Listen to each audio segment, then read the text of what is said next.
Business francophone, présenté par Mathieu Takizala. Spécial Auto Garage.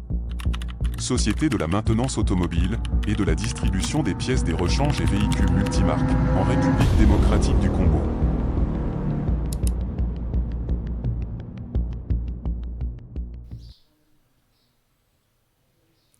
Business francophone d'aujourd'hui, c'est la grandeur de la République démocratique du Congo.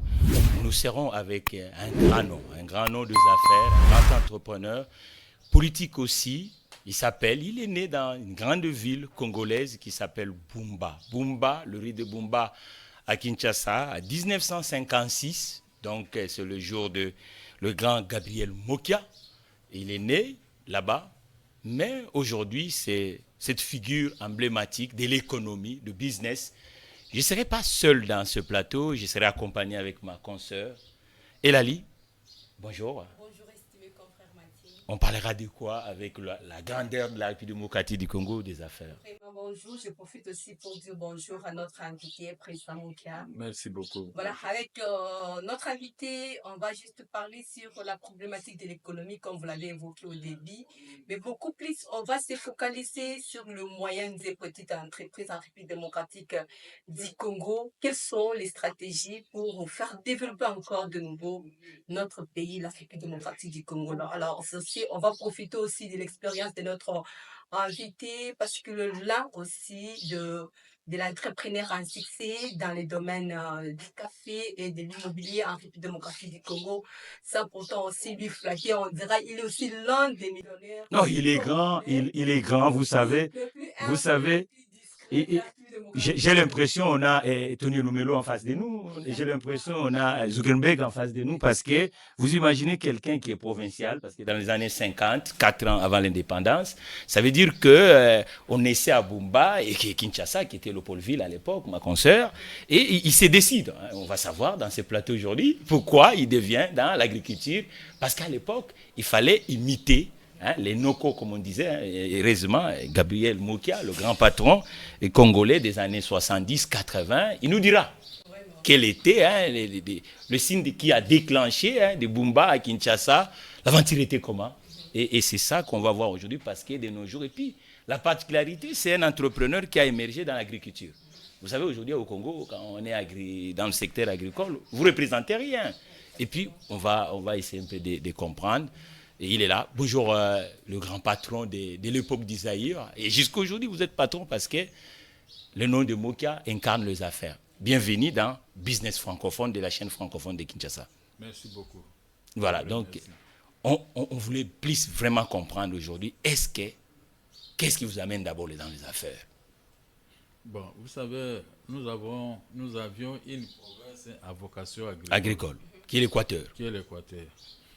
Être né là-bas, vous êtes automatiquement entré dans les affaires pour la production de café, du riz, cacao et caoutchouc. Bon, heureusement, je suis né dans ce coin de la République. Comme je suis né là-bas, j'ai fait mes études primaires là-bas. Il y a eu un moment, j'ai trouvé bon, comme j'avais ma maman qui ici à Kinshasa, elle était venue là-bas, elle a demandé à ma mère si on peut m'amener ici à Kinshasa. Et moi, j'avais écouté malgré mon âge. Et j'ai commencé à chauffer ma mère. Ma mère a donné l'autorisation, tu peux aller à Kinshasa. Comme j'avais un ami qui travaillait, qui travaillait, c'est un batelier là-bas au bateau Tchatch, colonel Tchatch. Alors, il m'a amené à Kinshasa. Je suis arrivé à Kinshasa et j'ai commencé à étudier à Dendal D en 1969. Et comme j'ai toujours le sang de l'Équateur pour la production des produits agricoles, pendant que j'étudiais, un jour j'ai ramassé du café qui était tombé comme ça à coup de route ici à Limité, 13e rue. Et c'est dans le même avenue qu'on fait maintenant aujourd'hui. C'est 14e rue. Et ces gens-là, les surveillants me disent, ce café est transporté pour 13e rue, c'est Carto Zahir de notre grand frère qui était à l'Andé à l'époque. Alors, je suis allé là-bas, on m'a montré et ils m'ont reçu, on a parlé, on m'a dit il faut aller les voir chez lui à la maison, à la Gombe, à côté du cimetière de la Gombe. Je suis allé là-bas le même jour et je l'ai vu. Il venait du travail, à un petit repos, et il m'a vu, il m'a reçu avec ses gros chiens. On a discuté. Je lui ai expliqué, il dit, bon, venez demain avec l'acheteur. Demain, je suis arrivé avec l'acheteur. Nous l'avons trouvé, il dit, il faut discuter avec ma femme. J'ai discuté avec sa femme et on a coquillé le marché. L'acheteur a fait le chèque et nous, on a transporté les cafés toute une journée avec ces véhicules. Bon, l'affaire est réglée et moi, j'ai touché ma commission. Quand j'ai touché la commission, c'était beaucoup d'argent. J'ai dit, ah donc, l'Équateur est à terre de me suivre jusqu'ici. Maintenant, j'ai eu l'argent de l'Équateur. Alors, je me suis lancé dans cette histoire-là de commerce de café. On faisait des commissions, à ce moment on faisait des commissions de café. Et tout ce qui arrivait au port de Lonatra ici, au port de Kingabwa, vous me verrez tous les jours. Et quand on sort le matin, on doit retourner avec 2 000 ou 3 000 $. C'est pas comme aujourd'hui, je ne sais pas, nous naviguons où. Alors, j'ai commencé à travailler de cette façon et comme il y avait les gens que moi je vendais les cafés, c'était des exportateurs. Et j'ai appris ce nom là-bas, nous sommes des exportateurs et tout ça. Mais j'ai commencé à utiliser des moyens, mécanismes. Je veux comprendre qu'est-ce font les exportateurs avec les cafés qu'ils achètent. Et quand j'ai compris maintenant qu'ils exportaient ces cafés en Anvers, partout, même au Sénégal et partout, je suis entré à la danse. Alors, j'avais eu l'idée dans ma tête que je dois devenir exportateur de café. Ce n'est pas facile. Ce n'est pas facile. Alors qu'on était peu nombreux. Mais moi, j'ai brillé par mes connaissances. Alors, je commençais à acheter les cafés avec la société Selco ici, Celsa, à l'Équateur. Alors, j'étais devenu meilleur. Donc, ce qui m'a sauvé, c'est l'honnêteté. Tout ce que les jeunes d'aujourd'hui ne comprennent pas, pour devenir un homme d'affaires, un entrepreneur assisté, il faut être d'abord honnête envers soi-même et envers l'argent que vous recevez dans des banques. Je suis un produit des banques. Quand les banquiers m'ont découvert que ce monsieur ici, il fait beaucoup pour les autres, et donc il peut aller loin. Tu vois le Mindele qui arrivait envers ce monsieur Genzing, un gros monsieur comme ça, ils viennent me chercher, malgré mon âge, j'étais un petit. Mais il trouvait à moi, s'il vient, il sait que je veux obtenir 200, 300 tonnes de café qui ne m'appartenaient pas, mais appartenaient aux autres. Et comme j'étais au milieu, j'étais obligé de travailler avec tout le monde. Il doit rentrer avec satisfaction. Donc jusqu'à présent, je garde même cette idée et ce travail est dans ma tête. Alors, je me suis lancé. J'ai commencé à travailler avec la société Selco. Moi, j'achetais les produits de Selco, je les vendais en Europe. Si Selco a des difficultés d'argent, moi, je finance. Ils avaient 6 000 travailleurs. Vous savez, je viens avec l'argent, je paye, on prend un petit porteur, on va aller à l'intérieur là-bas vers les salaires là-bas, pour payer les travailleurs. Et mon nom était répandu envers tout le monde. J'avais une certaine notoriété envers tout le monde. Et même les patrons de cette société, l'administrateur directeur général, il était quoi, le petit frère de Lito. Donc, il m'aimait. S'il ne me voit pas, donc il n'est pas tranquille. Quand il fait quelque chose, il dit, ah, moi qui a l'argent, on m'appelle, je viens. Je veux financer en tout moment. Et c'est pourquoi, c'est comme ça que je me suis lancé pour acheter les cafés, jusqu'à ce que moi-même aussi, petit à petit, j'ai commencé à exporter 2 conteneurs, 3 conteneurs de café, 3 conteneurs de caoutchouc. Alors, je suis allé m'associer avec un monsieur Gaetano, un Italien. Lui, il était spécialiste dans les caoutchoucs. On a commencé à faire avec lui les caoutchoucs. Jusqu'à Kisangani, Yangambi, tout ça. Moi, je lui payais les billets, il va là-bas, il va négocier et tout ça, les cafés qui arrivent. On coopère avec des bateaux, on paye, parce que les gens me trouvaient correct. Pour l'argent, j'étais toujours correct. payer les bateaux, payer ceci, payer les manutentionnels, et tout le monde était satisfait de moi. Donc quand je passe, même dans les réunions de la NESA, aujourd'hui c'est fake. Tu vois que si je ne suis pas là, on envoie les vieux Janon Bemba ici, ou Nendaka, ils envoient les gens, va chercher Gabi, il doit être dans la réunion. Parce qu'il me trouvait vraiment un homme très correct. À l'époque, quand vous commencez les affaires, président Mokia, parce que vous êtes dans la chaîne des entrepreneurs et des investisseurs, l'espace francophone, qui était comme modèle pour vous dans le milieu d'affaires congolais? Modèle pour moi? Oui, bon, la personne qui incarnait vraiment ce que vous avez dit. Le vrai modèle pour moi, c'était le vieux Kabeya, Majimbo. Il avait son bureau derrière la BCZ. La maison là est toujours. Je ne sais pas qui occupe ça aujourd'hui. Il était dans quel domaine?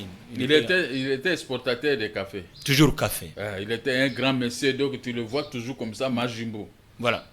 Donc avec l'ancien premier ministre ici, qui buvait de l'eau avant de mourir. Comment il s'appelle? Le nom va venir. Il habitait en Binja. Cyril Adoula? Non, pas Cyril Adoula. L'autre, le ministre ici... il était ministre des portefeuilles. Il était ministre des portefeuilles.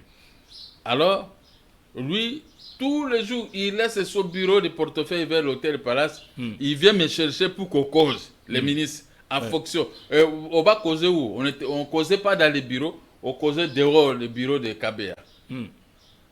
Il voulait avoir quelque chose chez moi, donc ma tête fonctionnait. Oui. Parce que quand je dis on va faire ceci, on va faire cela, on va faire ceci, on va faire cela. Et ça réussit toujours. Bon, pour achever toujours dans la lignée économique et l'entrepreneur que vous êtes en face, ça veut dire que à l'époque, le commerçant congolais jouait les deux rôles, comme l'homme à des pieds. Ouais. C'est-à-dire l'exportation, l'importation. Ouais, et aujourd'hui, qu'est-ce qui bloque à cette génération des entrepreneurs qui sont les plus démocratiques du Congo, qui n'arrivent plus de faire l'exportation? Il n'y a que l'importation. Aujourd'hui, c'est difficile de faire les exportations. Parce que moi-même, pour café au Congo ici, c'est moi, Gabi. On m'appelait toujours Gabi. Donc, je faisais la tête avec les blancs, les petits blancs qui étaient ici à Kinshasa. Donc, je faisais tête avec eux. Quand ils donnent un prix de $2 des Zaïre, moi je viens, j'ajoute 3 Zaïre au peuple congolais ou zaïrois de l'époque. Et ils me trouvaient très dynamique. Tu vois dans les entrepôts ici des émeries, aux ACAF et partout, nos cafex, tu vois, j'ai des cafés partout. Quand un blanc vient de l'Europe, il nous trouvait des grands entrepreneurs, nous sommes là. Quand il cause avec moi, tu vois, le lendemain, il fait un téléx en Europe, on m'envoie l'argent à la banque. Les gens ici, quand je vois les gens comme ça, ils ne travaillent pas. L'argent arrive à la banque. Tu as déjà vu un homme correct, on lui envoie un téléx de green clause, c'est-à-dire payable avec la signature de M. Mokia. De jamais vu. Comme caution, comme garant. On a envoyé de l'argent. Mais pour que tout cet argent, moi je dois signer seulement à la banque. Au lieu de donner une maison à gage, au lieu de donner des histoires à gage, on me dit on a seulement besoin de ma signature.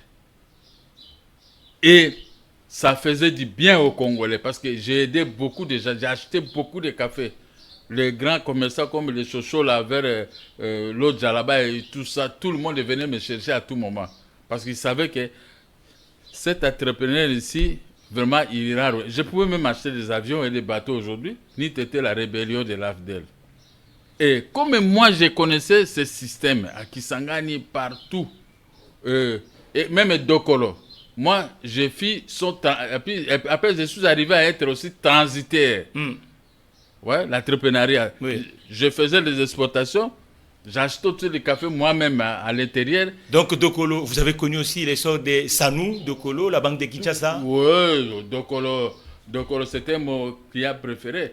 Mais s'il est en train de payer les gens, dès qu'il voit que Gabi aussi a la facture ici, la société Sozapro, il préfère d'abord que moi, qu'on me paye. Tu vois, quand je passe aujourd'hui à côté où travaillait Dokolo, vraiment j'ai toujours eu mal au cœur. je sais... La parole vous revient, ma consoeur. Vous voyez que la partie où on a commencé avec l'icône de l'entrepreneuriat moderne de la République démocratique du Congo. Mais vous êtes des questions politiques chez cette chaîne mythique Voilà, merci beaucoup. de l'économie. C'est dans la partie politique, parce qu'il est aussi politique, cher le grand patron Gabriel Mokia. Oui, exactement. C'est vraiment une bibliothèque à respecter, à vraiment découvrir du jour au lendemain. Mais j'aimerais juste savoir quel regard portez-vous au-delà de tout ce que vous venez juste d'évoquer, de définir par rapport dans les domaines du café en République démocratique du Congo. De 1960 à nos jours, quel regard portez-vous en République démocratique du Congo dans les secteurs du café? Nous, les Congolais aux Zaïrois de l'époque, on était sauvés par la zaïrianisation. On n'avait pas pris les histoires des gens, ni des blancs ou ceci, non. Nous, on achetait maintenant des produits auprès des gens qui avaient obtenu des biens zaïrianisés. Auprès d'eux, parce qu'ils avaient hérité des plantations, des histoires des usines et des bateaux même. Mais moi, j'étais trop jeune à ce moment pour que Mobutu puisse me confier quoi que ce soit. Donc, je n'avais pas la capacité d'entretenir ça. Mais j'avais seulement la capacité de faire ce que je suis en train de vous dire ici. Et quand on est entré dans la zaïrianisation, nous, on venait acheter les produits zaïrianisés pour vendre maintenant aux Blancs. Mais quel regard je peux porter à ça? C'est-à-dire, les gens ont confondu la zaïrianisation avec leurs poches personnelles. Okay. Moi, je connais beaucoup qui avaient eu des plantations. Regardez comme Serko. Serko ne pouvait pas envier la Gécamine. La plantation de Serko à partir de l'Issala jusqu'à Gbadolite. Parce qu'une fois, c'est moi qui ai acheté des cafés là, des produits. Il n'y a personne ici qui pouvait se mesurer à moi. J'achetais les cafés là-bas. Mais quand j'ai envoyé les gens pour ramasser les cafés de Selco, Selza, mais avec 12 véhicules de traces de Soukissa, de M. Athanase, qui étaient logés à Bumba. Bumba, c'est moi, j'ai coopéré là-bas et ils m'ont donné 12 véhicules. Avec ces 12 véhicules, j'ai ramassé les cafés qui avaient fait des années qu'on ne pouvait pas ramasser. J'ai pris et tout ça, j'amenais ça ici à Kinshasa. Malheureusement, c'était la malhonnêteté aussi qui jouait.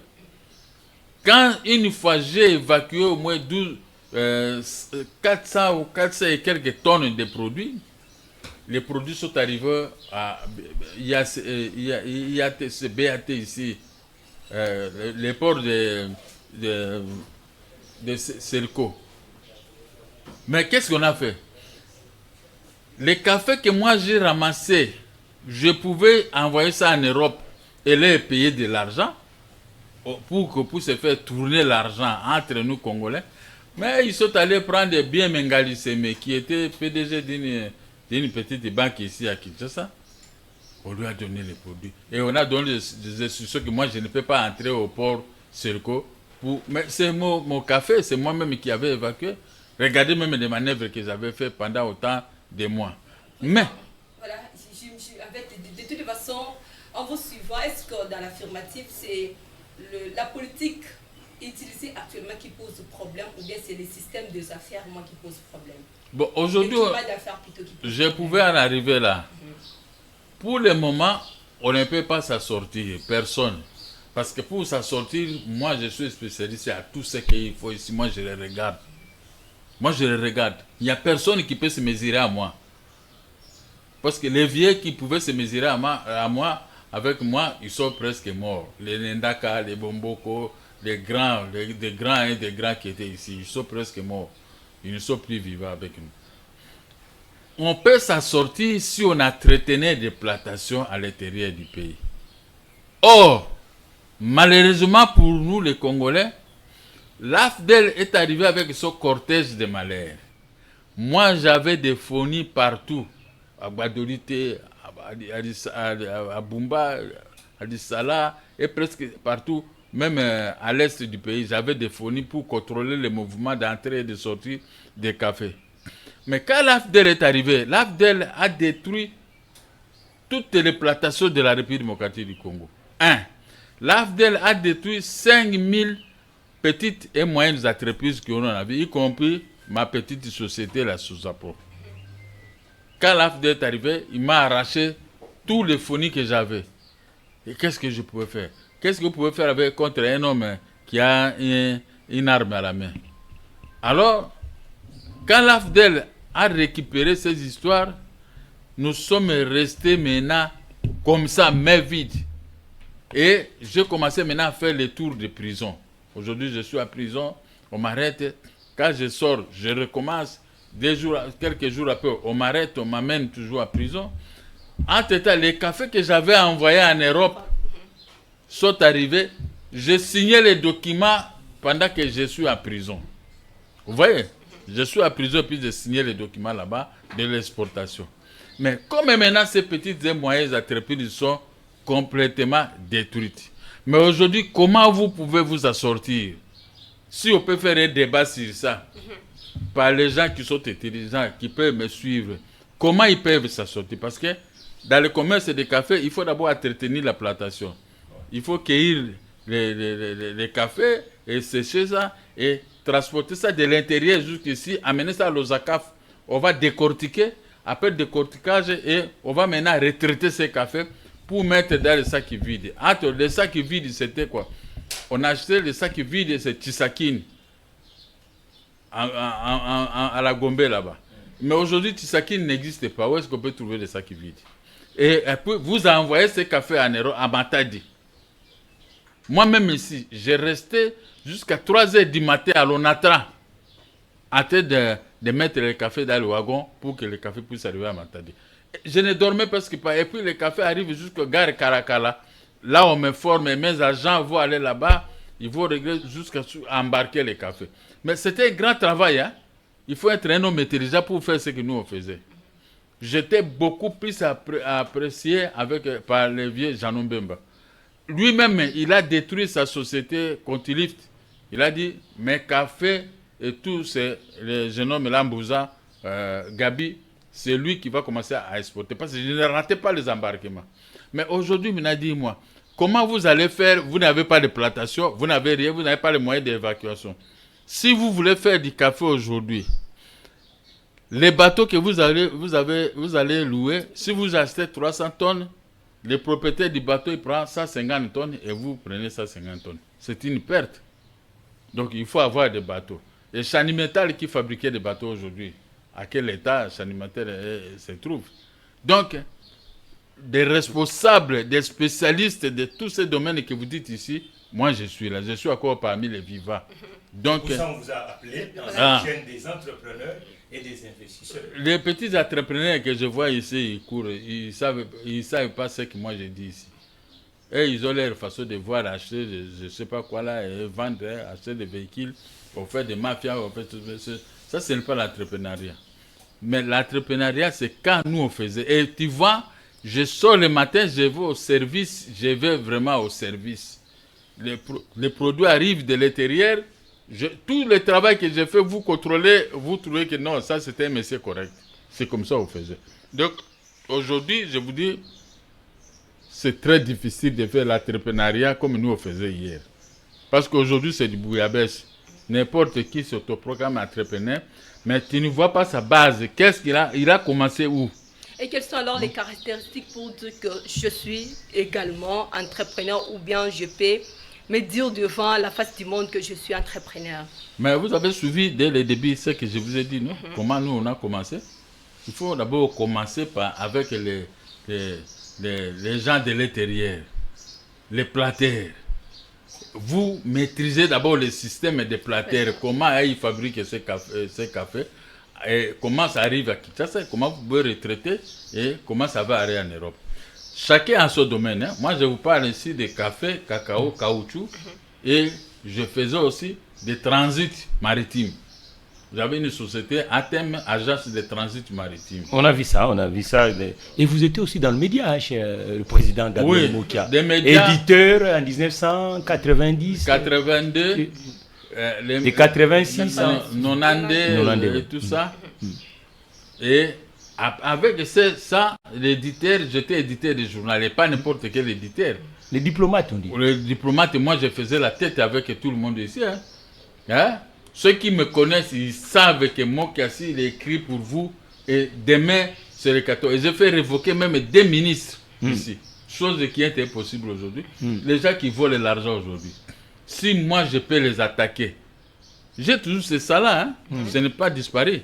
Mais je vois le monde est devenu très compliqué. Des empoisonnements, des menaces, des ceci, tout ça, des arrangements. Quand il y a un frère qui est ministre, il est ceci. Qu'est-ce qui vous amène vraiment dans le média? Après l'entrepreneuriat à succès dans le secteur agricole, et vous surnommez les diplomates. Les diplomates. Oui, moi C'est ce titre évocatrice de Ouais. l'époque d'Isaïr, éditeur en place. J'ai commencé avec mon frère, mon cousin, Aboma Soda Nakanya. Il était éditeur du journal Les Panza Makita. Il est venu chez moi demander de solliciter les aides et j'ai commencé à l'aider pour faire sortir ce journal. Et comme on dit toujours, l'appétit vient en mangeant. Et comme je voyais ce qu'il faisait, moi aussi, j'ai commencé à apporter les articles. Et j'ai amené toujours des articles phares. Quand j'écris pour un PDG d'une banque, tu vois que jusqu'à ce qu'il va quitter. Et quand le journal sort, c'est quelques minutes, le journal est déjà terminé. Et il était trop fier de moi. Et quand j'ai copié le mécanisme, bon, moi-même aussi, j'ai créé mon journal, Les Diplomates. Les diplomates. J'ai commencé aussi avec la même lancée. J'ai pris les journalistes, j'ai fait le nécessaire, j'étais là bien. On vendait le journal très bien. Mais, tout en vendant le journal, en écrivant, je comprenais maintenant la politique. Parce que j'étais dans tout. Même à la présidence et partout, moi, j'ai récolté les informations qui me permettaient de mettre ça sur le journal. Et comme je faisais ça, j'avais une tête qui capte des choses très vite. Et j'ai capté la politique. J'ai commencé à faire la politique de ma façon. Ça que je sois dans un parti politique. Les premiers partis politiques, c'est les miens même. MDCO, Mouvement des démocrates congolais. J'ai créé ça en 2002-2004. J'ai créé un parti politique. Maintenant, je me suis fait sortir la tête comme président d'un parti politique. À ce moment-là, ce n'était pas quoi agréer, mais j'avais déjà des gens avec qui on traitait. Puisque le gouvernement Kabila ne voulait pas en ce moment que je puisse être agréé. Puisque j'étais trop dur dans les médias. On me lisait, on m'entendait comment je passais dans les médias en tant que nouveau politicien. J'ai commencé la politique active en 1995. C'est par là que moi j'ai brillé dans toutes les chaînes ici, vous me voyez, avec l'argent des cafés, l'argent que je faisais, tout ça, je voyageais, je faisais tout ça. Et ça me permettait de payer les journalistes et de faire tous les jours qu'on puisse parler de moi. Et moi-même, comme je savais parler dans les médias, et je me suis lancé de cette façon et j'ai fait, tout le monde m'a accepté de cette façon. Et quand il parle ici, Mokia. Donc, j'ai montré de l'entrepreneuriat, je suis arrivé jusqu'à votre métier de journalisme. Et c'était très bien. Mais comme l'AFDEL est arrivé, il ne m'avait pas supporté. Tout le temps de prison. Laurent Désiré Kabila a écrit dans son agenda, arrêtez Mokia pour 60 jours. J'ai souffert, hein. Sous Mobutu, j'ai été arrêté une fois. Et sous Kabila ici, j'ai été arrêté 8 fois. Ça fait au total 9 fois la prison centrale de Makala. Je connais ça très bien. Donc, personne ne peut me faire effrayer de ça. Parce que quand j'ai écrit un article, on me récupère. Oh non, il a parlé ceci, il a fait ceci. J'ai écrit un article, oh, il a fait ceci et tout ça. Mais, moi, j'ai éduqué bien les gens du pouvoir. Et il n'y a personne qui contestait mes écrits. Ni moi-même, quand je parlais, on ne me contestait pas. Mais ça faisait seulement mal, il faut l'arrêter. Comme il m'a dit ceci, il a dit ceci, il faut l'arrêter. Bon, un homme qui a un couteau à la main, comment tu vas discuter avec lui? Moi, je me laissais seulement faire. Je sais que je vais sortir parce que je n'ai rien fait. Voilà, c'est pourquoi vous me connaissez aujourd'hui. Donc, je viens quelque part, je viens très loin quand même. Donc, ce que j'ai fait, il est très difficile aussi de le faire. Si c'était à refaire, vous allez recommencer le même parcours de Bumba à Kinshasa. Oui, ça c'était un très beau parcours. Parce que je n'ai pas volé, je n'ai pas créé de problèmes aux gens. Je me suis moi-même forcé pour que j'arrive aujourd'hui Gabriel Moki. À cet état que vous me voyez ici. Mais en restant tranquille comme ça, Les gens croient que moi j'ai oublié la politique. Non, je suis en train de surveiller ce qui se passe. Je comprends, j'emmagasine. Mais il y aura un jour qu'on va commencer à parler. Donc, nous sommes là. Donc, tout ce qui se fait.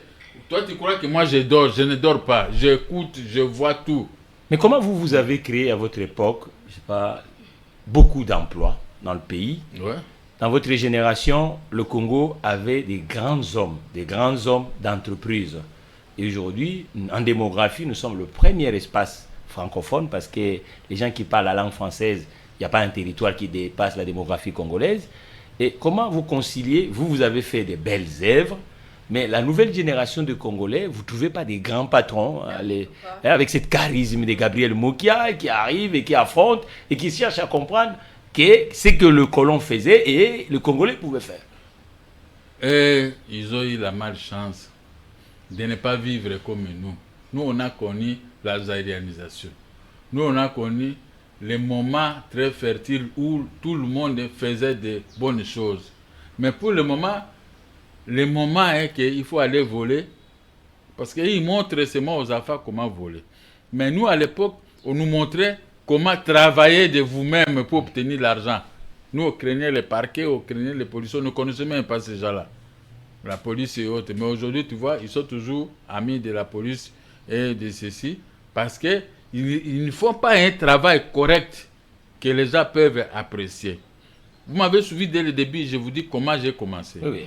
Mais vous savez, je suis parmi les gens qui quittaient Hôtel Palace. Je ne sais pas si vous connaissez, là où il y a le ministère des portefeuilles. Oui. Je fais les pieds de l'Hôtel Palace jusqu'au 14e mairie pour aller voir qui a les cafés là-bas et comment je peux négocier. Des fois, il y a la pluie, je n'ai pas réussi l'opération, j'ai quitté encore 14e mairie jusqu'à l'Hôtel Palace à pied. On a souffert, hein? Donc, il n'y a pas de roses sans épines. Qu'est-ce que vous reprochez à cette nouvelle génération des entrepreneurs? Parce qu'ils vous suivent à l'espace francophone, de Kinshasa, de Lubumbashi, à Bumba, et même à Guadeloupe, qui quittent toutes ces grandes villes congolaises. Et qu'est-ce que vous leur reprochez aujourd'hui? Parce que, normalement, tout ce que vous avez fait ne pouvait pas s'arrêter. Il fallait une continuité. Aujourd'hui, les Nigériens sont en train de dépasser tous ces grands pays africains, même le Kenya, qui était en retard dans les années 60, 70, 80. Qu'est-ce que vous nous reprochez, nous, la jeune génération des entrepreneurs? Aujourd'hui, il y a l'égoïsme qui règne. Quand il y a un frère ministre, tu es sauvé. Comme nous n'avons pas de frère ministre, ou le président, ou ceci, nous sommes pénalisés là-bas. Pour obtenir même un crédit à la banque, on n'aime pas. Moi, j'étais tout le temps dans des banques ici. Quand tu passes le matin, ceux qui connaissaient ma voiture, moi qui est ici. Et j'obtiens les crédits. Parce que dans la vie, il n'y a pas une bonne chose que d'obtenir un crédit et rembourser. Voilà. Vous voyez, quand moi j'entre à la banque, tu vois, même les PDG de la banque disent, ça c'est qui? C'est Gabi. Ah, lui il obtient des crédits ici et puis il rembourse. Quand il y a cette réputation de rembourser les crédits que vous avez octroyés, vous êtes parti. Moi, j'étais parti avec des crédits. Donc aujourd'hui, vous dites que les entrepreneurs d'aujourd'hui, ils récupèrent le crédit, mais ils ne remboursent pas. Beaucoup ne remboursent pas, ne savent pas quelle est la nature du crédit. Vous allez prendre quel crédit pour faire quoi avec? C'est ça le problème. Moi, je prenais les crédits pour faire avec ça les cacao, les caoutchoucs. Et je sais que quand j'ai pris 500 000 $, je vais acheter autant de tonnes. J'exporte et l'argent que j'ai pris à la banque, l'argent va retourner toujours dans cette banque. Si on me paye $1 million, la banque récupère ces 500 000 avec les intérêts, mais on me crédite maintenant les restes. Et là, ça c'est mon argent. Vous voyez comment nous on a travaillé? Donc tout le temps, moi je suis arrivé au Sénégal. J'avais laissé des cafés ici. Tu sais que j'ai vendu mes cafés à partir du Sénégal. Je vends, je fais les téléx, tel numéro, ceci, vendez à telle société. On ouvre un crédonc. On envoie les connaissements maritimes et tout ça. Et je contrôlais à partir du Sénégal. Mais il fut un moment, je n'avais pas l'argent au Sénégal. Mais le DG de l'hôtel Novotel de Sénégal dit, si Mokia, il faut lui donner à manger, s'il a besoin d'argent, il vient à la caisse, donner-lui tout ce qu'il veut. Je sais qu'il va rembourser. Et le jour que mon argent est arrivé, je suis allé demander au directeur général de l'hôtel, j'ai dit, j'ai de l'argent, mais il faut récupérer ça et que ça soit chez vous ici pour mes besoins. Quand j'ai payé les chambres, j'ai payé tout. Eux me respectaient. Idem comme quand je suis arrivé à Anvers, à Belgique, directement, vous voyez quel genre d'opérateur économique. Comme les Blancs là, qui étaient à Suisse et qui étaient partout, savaient que j'étais arrivé à Suisse, parce que je suivais mes mouvements. Quand je voyage, les gens savent que tel mot qui a été à tel pays, à tel pays. Même des paiements, on m'a envoyé les paiements dans ces pays que je suis. Je ne souffrais pas. Et il savait que quand on lui donne de l'argent, il va rembourser. On vous donne de l'argent, les crédits, il faut aussi savoir comment payer. Il ne faut pas utiliser cet argent dans des boîtes de nuit ou dans n'importe quoi. Utilisez ça dans les produits et vous allez voir quand vous avez remboursé et les bénéfices qui vont rester, c'est pour toi. Là, vous pouvez vous amuser avec cet argent comme vous voulez. Mais ce que vous avez remboursé, quand ils vous verront, vous avez besoin de crédit à quoi, monsieur? C'est comme ça qu'on me demandait. Je suis arrivé à Anvers. On a organisé une soirée pour moi. Des grands messieurs, des grands acheteurs de café, les femmes riches. Moi, j'étais là. Au même moment, mais j'avais essayé mal parce que je ne pouvais pas aller pisser parce que quand vous sortez pour aller pisser et il reste ici dehors, derrière la tête de critiquer. Il se critiquait entre eux, mais comme moi j'avais compris, je suis nègre. Si je quitte ici, maintenant, derrière moi, ça va être l'hécatombe. Et je suis resté, eux m'ont posé, tu veux combien? 200 millions ou 150 ou 300 millions. Et j'ai eu peur, j'ai dit, je prends que 30 millions. Mais pourquoi tu prends 30 millions? Prends 300 millions. Non, parce que moi j'ai dit non, parce que tu exportes. Moi j'ai eu peur. Vous voyez, j'étais aussi jeune. Beaucoup d'argent comme ça. Hein? Je pouvais toujours travailler avec ça correctement. Ils m'ont dit, tel on a donné ceci, tel on a donné ceci. Toi aussi tu prends, tu restes dans nos permanences. Moi je n'ai pas pris. Un monsieur qui était là, il dit, non, ça c'était un monsieur correct. Regardez les conteneurs qui sont là au port, ce sont ces conteneurs qui nous ont envoyés. Et nous sommes fiers de les vendre. Mais maintenant, votre rapport avec l'immobilier. Parce que, un grand entrepreneur que vous êtes, vous aussi vous êtes amoureux de la belle pierre, le belle demeure. C'était quoi l'enfance? Il fallait faire comme le colon? Non, l'immobilier, je ne suis pas tellement amoureux de l'immobilier. J'ai fait ça à connaissance de cause. Comme j'avais de l'argent. Oui. Mais il y avait une vente publique ici au tribunal de grande salle de Kinshasa. La vente publique, c'est public. Oui. Moi aussi, je suis arrivé, j'ai acheté des maisons. Mais je ne savais pas que ou bien le tribunal m'a piégé ou ceci. Quand j'ai acheté les maisons d'une banque, et au même moment, je vois la rébellion toujours de l'AFDEL est entrée. 97. Le ministre de la Justice, vraiment ça c'est du banditisme ce qu'il avait fait. Il vient, ses frères qui travaillent dans cette banque sont allés les voir. Il s'est énervé, dit on a vendu vos maisons. Je récupère ça. D'ailleurs moi qui c'était un Mongala. Ouais, ce qui me tuait ici c'est être un Mongala. Il a signé un arrêté d'expropriation pour cause de l'utilité publique, mais mal défini. L'utilité publique, quand je prends votre veste pour faire ceci, mais il faut que je paye. Mais l'utilité publique de Mokia, on n'avait jamais payé. Nous sommes allés au tribunal. Moi, j'ai gagné.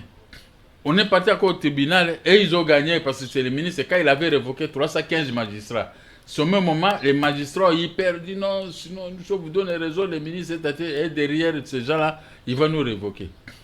Il a donné raison à ces gens-là. Et je suis allé à la Cour de cassation, la Cour suprême à cette époque. Et j'ai gagné. C'est pourquoi vous me voyez, chaque soir, j'étais à la télévision pour parler des maisons, expliquer comment j'ai obtenu ces maisons. Mais c'est un secteur économique. Le grand entrepreneur que vous êtes, vous savez, le président Trump, c'est dans ce domaine-là qu'il a fait fortune, hein, le domaine immobilier. Nous sommes identiques avec lui. Sauf que Moi, je faisais la boxe en Guiringiri, mais on m'a conseillé de laisser la boxe. Et il faut aller aux études. Trop a continué à faire du catch. Et le catch qu'il avait remonté, là-bas, c'est beaucoup d'argent. Oui, oui. Non, ici, chez nous, il n'y a rien. Tu gagnes un match, tout ça, on vous donne des chikwango, des joueurs là-bas, c'est tout. Mais là, ils ont des millions. Des millions. Regardez seulement les footballeurs. Quand ils gagnent des matchs, ils vous disent 100 millions de dollars, 50 millions de dollars. Ils manipulent l'argent. Mais nous perdons l'État ici. Alors, quand on est un entrepreneur aguerri comme moi, je peux vous donner une leçon de l'entrepreneuriat du matin au soir. Et si vous me suivez, vous serez grand. Ils vous écoutent, hein, les jeunes entrepreneurs, de porteurs de projets, dans toutes les grandes capitales francophones. Vous serez très grand, très grand. Mais à vous conseillant de devenir grand, première chose, je vais vous dire, il faut être honnête. L'honnêteté paye. Quand on vous donne les crédits, il faut rembourser. Parce que vous ne pouvez pas réussir dans vos opérations sans obtenir les crédits des banques. Vous avez besoin d'1 million de dollars pour faire tel tonnage. On vous donne. L'argent arrive, il faut rembourser. Mais du coup, comme ça, vous n'avez pas 1 million de dollars vous-même. Mais si on vous donne, on vous fait la main, on vous prête cet argent. Mais il ne faut pas gâcher, il faut rembourser. Il faut toujours rembourser. Ma conseil qui est là, je pense qu'on va parler des institutions. Je crois que politiquement, à l'époque des l'aîné qui est en face, quel était l'état de figure des lois, de la République qui a favorisé qu'on puisse avoir des grands hommes. La politique sur l'ouverture commerciale ainsi que le développement économique en RDC, c'était comment à l'époque? La politique de l'époque, c'était l'ouverture générale pour tout Congolais ou tout Zaïrois. C'est-à-dire que si vous êtes un monsieur correct, comme je reviens toujours, et vous savez que l'État existe, vous savez que les lois de la République existent, vous savez que les tribunaux, les cours et tribunaux et parquets existent. Vous prenez ce que vous pouvez prendre et vous venez rembourser. Ils vendent votre intérêt. C'est comme ça. Cela avait de mon intérêt. Je n'ai pas l'argent, je demande à la banque, je vais faire ceci, on me donne. Quand je fais et que les produits arrivent, première chose pour moi, je vais rembourser seulement à la banque. Et vous voyez, le matin, les gens sont très contents. L'autre jour, deuxième mairie ici, j'avais pris l'argent à la banque. Je n'avais pas encore remboursé. Et la banque m'a écrit. Vous savez que j'ai fait une opération ici à deuxième mairie. J'ai trouvé du café. J'ai vendu ce café-là à un monsieur Paravicini qui était à côté du cimetière de la Gombela. Il était avec Nendaka Bomboko. Tous les deux là étaient là tout le temps avec nous autres, nous les petits. Mais quand j'ai réalisé l'opération, suivez-moi très bien, les gens croyaient que moi je ne pouvais pas rembourser l'argent de la banque. Moi j'ai fait les opérations et Paravicini a fait le chèque dans mon compte. Le chèque a couvert mon débit. Et après, moi j'ai fait un chèque à monsieur là, il a récupéré tout son argent. Et je suis resté quitte. Regardez les degrés d'intelligence. Hein. C'est-à-dire qu'on a joué seulement un petit jet de chèque et ceci, et j'ai payé la dette. Donc c'est ça la politique dans un pays. C'est-à-dire que vous êtes ici, vous pouvez commander des histoires de la République. Mais quand on sait que vous êtes un bon payeur, mais qui peut vous refuser? Personne ne peut vous refuser. Donc pour vous, aujourd'hui, nous avons pris cette culture quand vous devez à quelqu'un de retourner ce que vous avez récupéré. Ouais. Sauf que l'État aujourd'hui met des gens en faillite. Voilà, la dette intérieure. La dette intérieure, l'État est en train de nous mettre tous en faillite. Donc la difficulté des petites et moyennes entreprises que nous parlons aujourd'hui, c'est aussi le non-paiement des petits entrepreneurs. Ce n'était pas comme ça. Vous voyez, les ministres tenaient parole. Je vous dis, aujourd'hui, je regrette. J'ai eu à côtoyer plusieurs ministres. Mais ce ne sont pas les gens de parole. Des actes. Les ministres tenaient parole. Vous savez, moi je suis, quand vous m'appelez à midi, un ministre qui m'appelle à midi moins 5, moi je suis là. Et on m'annonce l'état de faire les formalités, paf, midi juste, j'entre dans son bureau. C'est comme ça. Mais aujourd'hui même, vous allez dans le cabinet de ministre, même si c'est lui-même qui t'a appelé, tu peux rester là 21h, 22h. Et cette culture vient d'où? Ça, on appelle quelqu'un, il faut attendre pendant longtemps. Vous les Congolais, quand vous avez de l'argent, vous ne pouvez pas accepter que les autres gagnent. Ah bon? Donc, vous trouvez que tout l'argent du monde, c'est pour toi. Ok, hier, sous Mobutu, c'était pas comme ça. Mobutu lui-même était un homme de parole. Heureusement, vous êtes vivant. Maintenant, la jeunesse, ce qui vient rentrer dans l'entreprise, qui veut être le manager d'entreprise, qu'est-ce qu'il doit faire concrètement? Mais je vous dis non. Vous avez dit, il faut l'honnêteté, l'honnêteté, le travail, et quand vous devez à quelqu'un, il faut donner, et puis le respect de la parole donnée. Et puis, éviter d'être trop dans la boisson. Parce que la boisson détruit tout. Moi, je connais tous mes amis avec qui travaillent avec moi. Moi, je suis sorti premier de tout le monde. Parce que moi, je ne buvais pas, je ne fumais pas jusqu'à aujourd'hui. Mais on gagne 5 000 dollars. 2 jours après, les amis n'ont rien. Mais pour aller maintenant faire les commissions de café, moi, je dois commencer à payer les bis pour tout le monde. Vous voyez? L'organisation. Moi, j'avais l'organisation. C'est-à-dire, quand vous avez l'argent, vous avez une femme à la maison, venez confier l'argent. Mettez l'argent à la banque, dites à la femme, voici l'argent. Les Congolais veulent piller le nom banque. Ils disent non, ça ne sert à rien. Non, c'est parce qu'eux-mêmes, ils ne respectent pas. Et malchance, c'est que les banquiers aussi aujourd'hui, ils sont devenus trop arrogants. Ouais. Ils peuvent vous donner du crédit, mais vous faites marcher, même si vous amenez la maison. Donc vous trouvez comme les gens, parce que nous, Congolais, nous n'avons pas de banque. Toutes ces banques que nous on fréquente ici, ce sont des banques des étrangers. Quand un étranger vient là-bas, on lui reçoit même ainsi, il a porté des chaussures, sa chaussette. Directement, on peut lui servir avant toi. Et toi, on va te compliquer. Va notarier ceci, va faire ceci. Le comité de crédit n'a pas répondu favorable à votre dépôt. Donc vous, à l'époque, vous travaillez avec quoi comme banque? IZB? Moi, j'avais beaucoup de banques que je travaillais avec.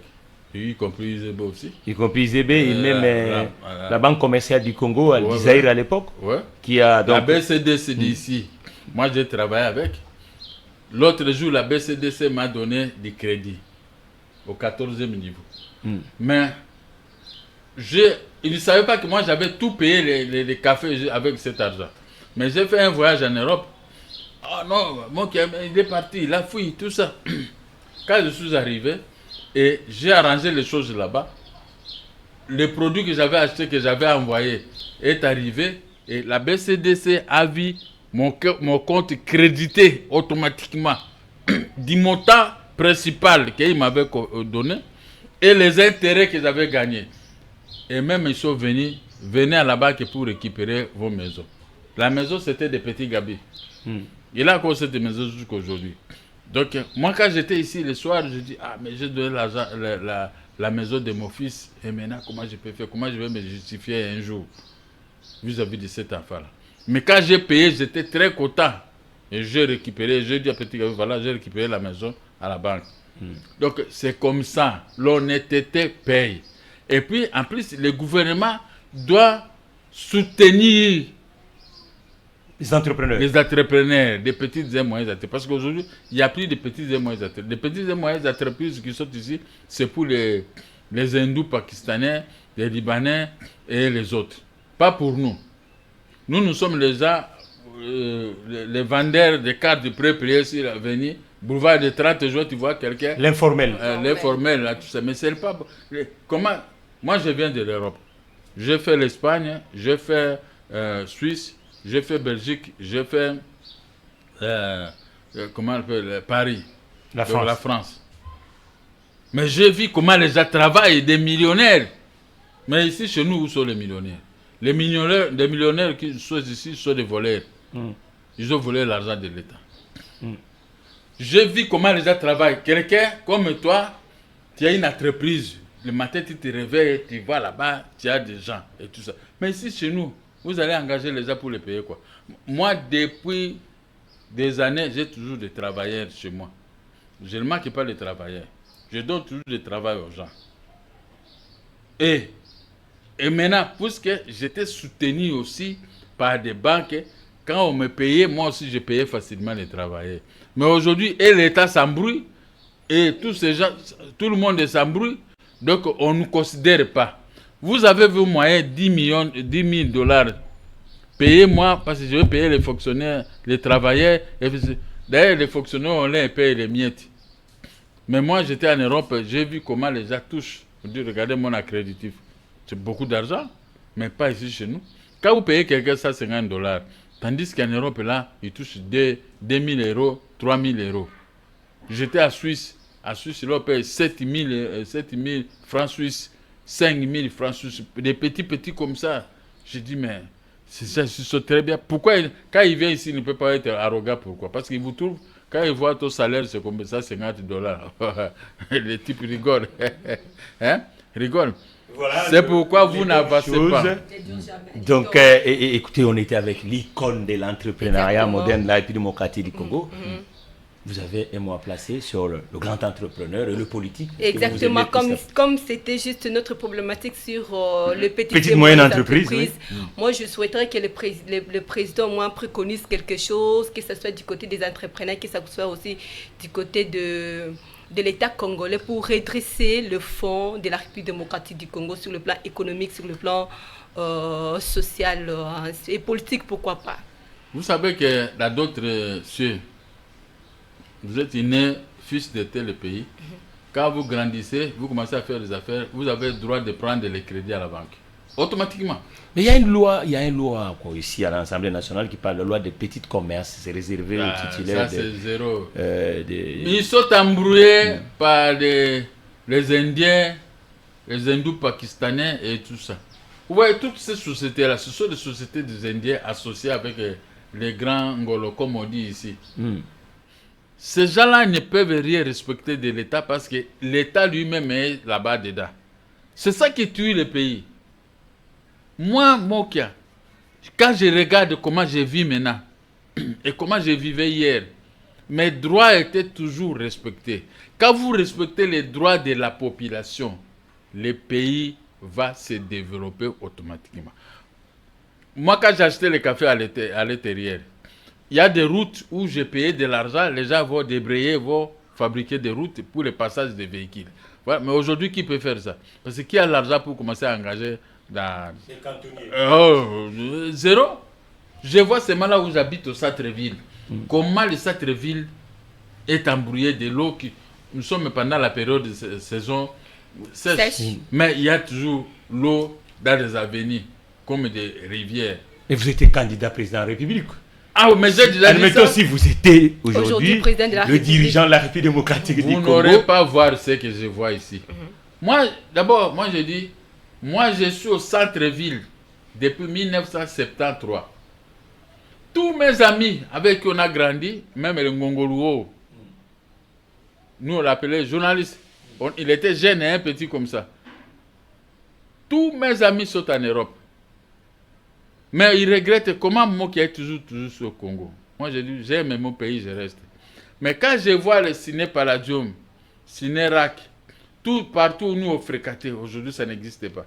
Vous savez, nous étions les jeunes gens, chaque dimanche, peine chaud, et vous sortez avec les amis, toujours bien habillés, dans les bonnes avenues de la capitale. Aujourd'hui, vous êtes bien habillés, vous allez circuler où? Là où les gens vendent avec les parasoleils. Rien du tout. C'est trop sale. En Europe, je circulais à pied, une longue distance, moi-même, pour comparer un peu. Mais j'avais toujours des larmes aux yeux. Mais ici, chez nous, comment ce n'est pas comme ça? Même en Afrique du Sud, je viens de l'Afrique du Sud ici. C'est comme ça. Très propre, très bien. Et les gens me regardaient quand je passe, je prends des images. Ils me regardent, ils veulent montrer chez eux là-bas. Parce que là, c'est cafouillage. Ça, c'est des bouillabaisse. Et moi, je vous dis, les autorités congolaises, c'est une honte de s'appeler Congolais. On peut bon parler, on peut bon arrêter les gens. Vous êtes parmi ceux qui sont avec le président Tshisekedi, vécu le Congo que vous avez connu dans la jeunesse, qui s'avance. Quand je parle, ils écoutent. S'il y a des doutes, allez seulement en Afrique du Sud. Moi, quand je vais en Afrique du Sud, je reste toujours dans l'hôtel d'Avinci. Mais c'était un très beau quartier. Vous êtes là et je cours. Je dis à ma femme, attendez, je commence à courir.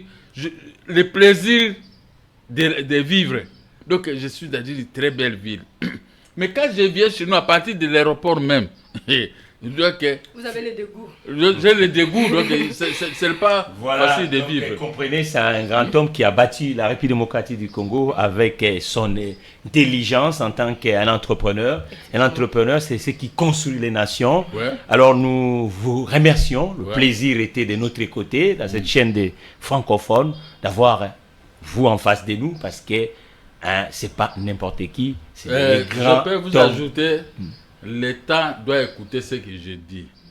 Vous avez les dettes des citoyens, il faut payer. Les citoyens, ils doivent vivre avec leurs dettes.